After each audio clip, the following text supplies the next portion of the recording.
Ukraine ইস্যুতে রাশিয়ার president Vladimir পুতিনের ওপর নিজের আস্থার কথা শুনিয়েছেন যুক্তরাষ্ট্রের প্রেসিডেন্ট ডোনাল্ড ট্রাম্প।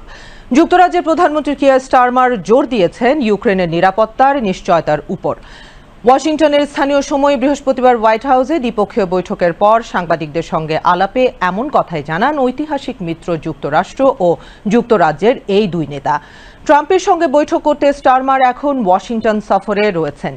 ওভাল অফিসের বৈঠকে রাজা তৃতীয় চার্লসের পক্ষ থেকে রাষ্ট্রপ্রধান হিসেবে দ্বিতীয়বারের মতো যুক্তরাজ্য সফর করতে ট্রাম্পের হাতে একটি রাজকীয় আমন্ত্রণপত্র পৌঁছে দেন স্টারমার।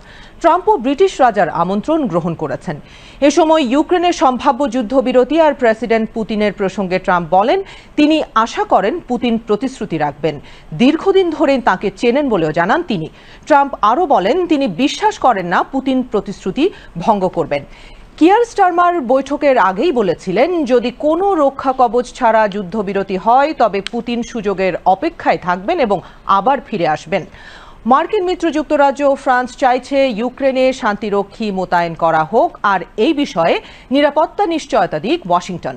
বৈঠকে স্টারমার এই বিষয়টি ট্রাম্পের সামনে তুলে ধরেছেন। ইউক্রেনের শান্তি চুক্তির বিষয়ে একসঙ্গে কাজ করার অভিপ্রায়ের কথাও ট্রাম্পকে জানান স্টারমার। তিনি বলেন, এটা এমন একটি চুক্তি হতে হবে যেটা কেউই লঙ্ঘন করবে না।